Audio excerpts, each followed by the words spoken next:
It was the summer my world almost ended. I never thought much about the old house at the edge of town. It was quiet, lonely, and smelled faintly of mildew and forgotten memories. But that year, something inside that house woke up.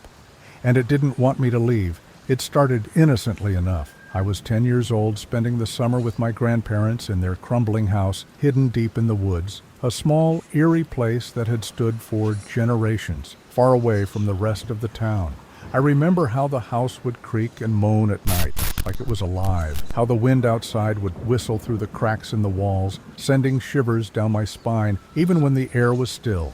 Grandma was always sweet, warm, and comforting. Grandpa, well, he was old, but always full of stories about the past, about things that happened in the house before I was born. But that summer, something about their stories started to feel different, as if there were truths buried deep under the surface, things they weren't telling me. It all began the first night I stayed there. It was late, around midnight. I had just settled into the guest room upstairs, the familiar scent of dusty old books and mothballs filling the air. The floor creaked beneath my feet as I lay in bed, the only sound the low hum of the house. I was trying to sleep, but my mind raced with images of the woods outside, the trees swaying like dark figures, the shadows shifting in ways that didn't seem natural. And then I heard it, a knock, light at first, soft, almost delicate. The sound came from downstairs, from the front door. My heart skipped a beat. Who could be here at this hour? We were so far from town that no one ever came by uninvited. I lay there in the dark, frozen, trying to convince myself it was just my imagination. But the knock came again, louder this time. Slowly, I crept out of bed and tiptoed to the top of the stairs. The house was still, unnaturally still. Even the wind outside had died down. I strained my ears, but all I could hear was the soft tap, tap, tap coming from below. I was terrified, but I couldn't stop myself from descending the stairs. My feet felt heavy, as if the house itself was trying to hold me back. When I reached the bottom, the door was ajar, just enough to let in a sliver of moonlight. No one was there. I stood frozen, staring at the empty porch. A chill ran down my spine, and for a split second, I felt as though I wasn't alone. Something was watching me from the darkness just beyond the doorway.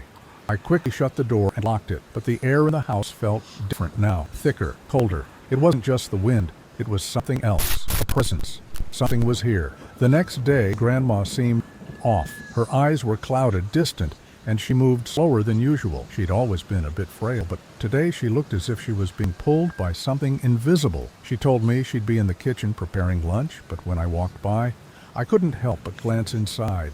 She was standing at the sink, but her back was unnaturally straight, her arms raised high above her head as if she were reaching for something or someone. Her voice, when she spoke, was strained, and the words came out slowly, like a chant. "Grandma!" I called, stepping into the kitchen. Her head snapped around so quickly, it made my stomach churn. Her smile stretched wider than it should have, her teeth too sharp, too white. Her eyes locked onto mine, wide and empty. "I'm fine, sweetheart," she whispered, though her voice trembled with something darker. "Just a little tired, that's all." I didn't like how she said it. It felt wrong, so wrong. I tried to leave the room, but her gaze followed me, cold and unblinking. That night, the whispers started. It was subtle at first, just faint murmurs that seemed to come from the walls, the floor, the very air around me. I tried to ignore it, thinking it was the house settling again. But the whispers grew louder, more insistent. My name, soft, breathy, came from every direction, making my blood run cold. "Come upstairs." I stood up from the bed, heart pounding, a bead of sweat running down my temple. I was alone, or at least I thought I was. A faint sound, like the shuffle of slippers, echoed from down the hall. I froze. It was the unmistakable sound of someone walking towards me, slow and deliberate. But when I stepped into the hallway, there was no one there. The door to the attic was wide open. My feet carried me toward it before I could even think to stop them. Something was pulling me, guiding me up the creaky stairs into the pitch-black darkness above. The door slammed shut behind me, the noise ringing in my ears like a death knell. I stood frozen in the attic, the cold pressing against my skin like fingers, as if the room itself was alive. The air smelled of decay and dampness, and that's when I saw it. At the far corner of the attic stood a figure, tall and shadowed. It wasn't human, it couldn't be. The figure was tall, almost unnaturally so, its limbs long and spindly, its face hidden in shadow. But I could feel its eyes on me, cold and hungry.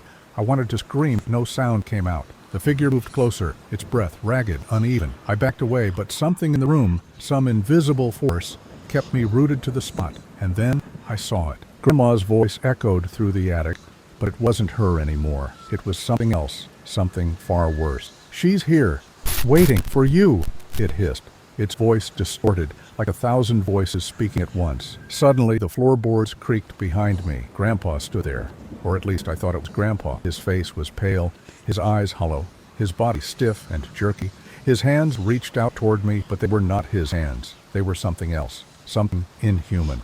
I ran faster than I ever had in my life, barreling down the stairs, my heart pounding in my chest.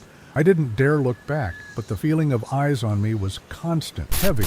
I made it out of the house, stumbling through the woods until I reached the nearest neighbor's house. The sun was rising, but the horror of what I'd seen stayed with me. The police came, but they found nothing.